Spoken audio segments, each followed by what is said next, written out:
St Ives on a busy bank holiday. The sun is out and the holiday makers are too.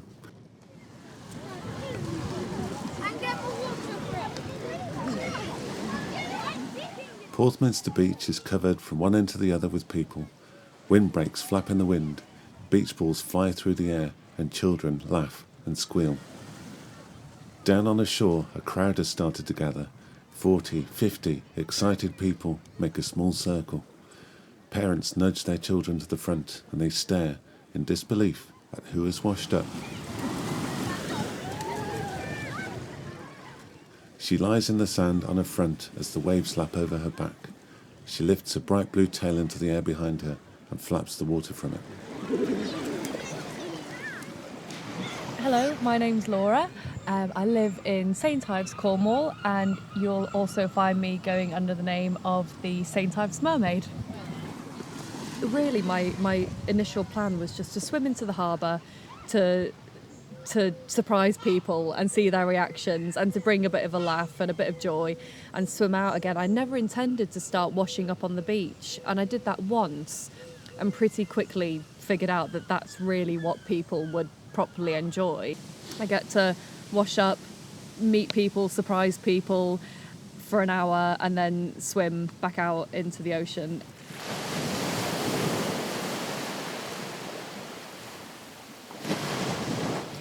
I always wanted to have as much integrity as you can claim to have as a mermaid. So it's that if little kids see me, I'm convincing them as much as I possibly can that I am a mermaid. So when I wash up, no one ever sees me transform.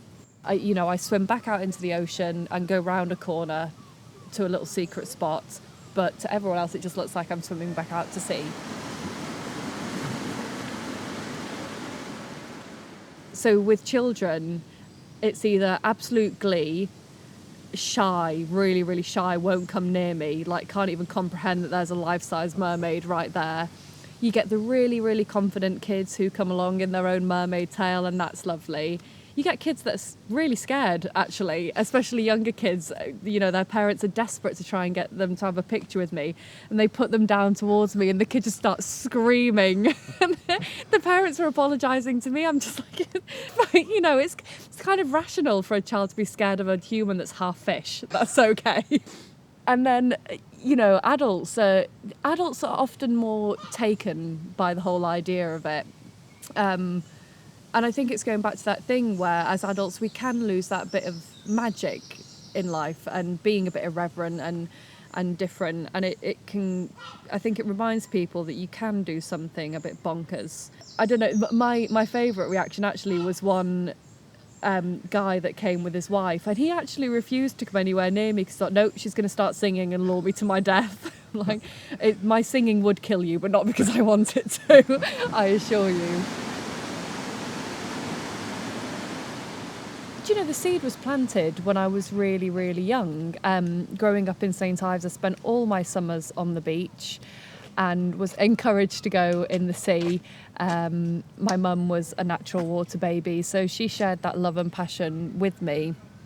And it gave me a respect and a love and a value for life by the sea.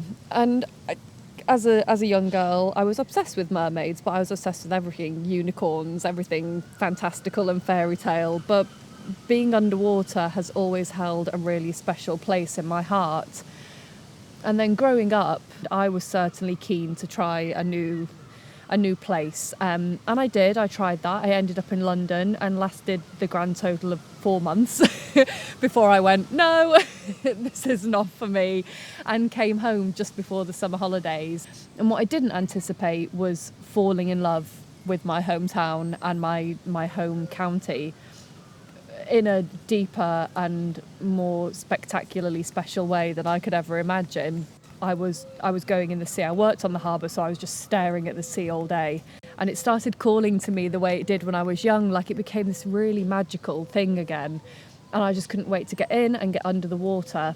And it was at that time, I was out paddleboarding one evening. I was with my friend. It was a beautiful sunset. And we were paddleboarding back into the harbour. And it just crossed my mind. I thought, what if a mermaid swam into the harbour right now? Like, this is pretty special, but imagine if a mermaid swam into the harbour right now. I knew you could get mermaid tails because sadly, I had to buy one. I couldn't just grow one.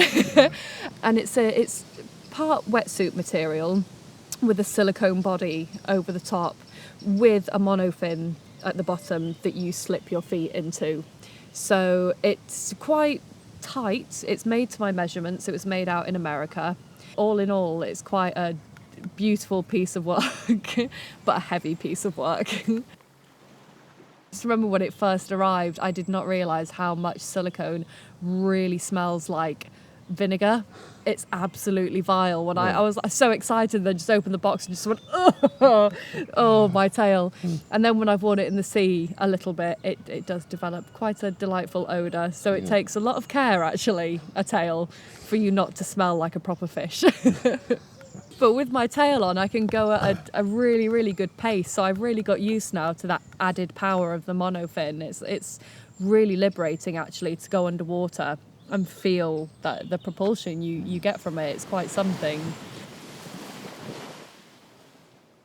It's called dolphin, as far as I'm aware, if you're using a proper technical swimming term for it. And I've always done it, actually, when I'm underwater. I think, and that started because of my fascination with mermaids. I used to swim like I imagine a mermaid would swim when I was younger. I get asked a lot, what is it like to be a mermaid? What's it like to be underwater? And it's almost like you go to another world because you should not be able to survive in that world. You're tiptoeing into a world that isn't your natural habitat, and that is really liberating and really magical. Makes you feel a bit superhuman to be marching into the sea at 7:30 in the morning in December at sunrise, because you get the most spectacular sunrises at that time of year here, and it just feels like you're taking a bit of the world for yourself that probably most of the country don't.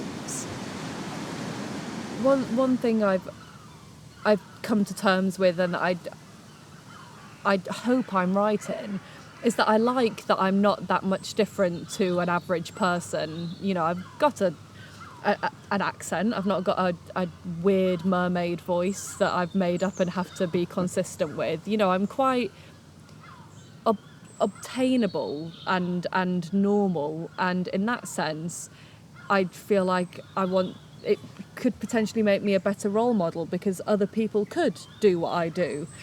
I suffer with anxiety and have done since a really young age.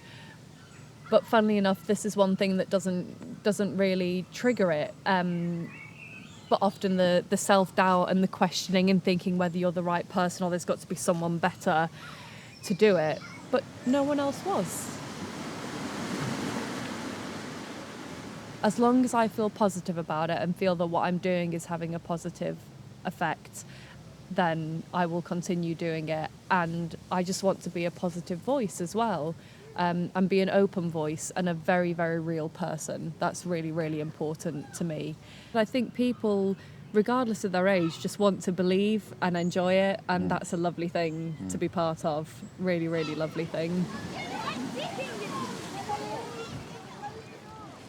With a final wave for the children, the mermaid turns, shuffles back into the waves and swims out to sea. A few seconds later, she dives beneath the surface. Her blue tail rises into the air and with a final flick for the crowd, disappears.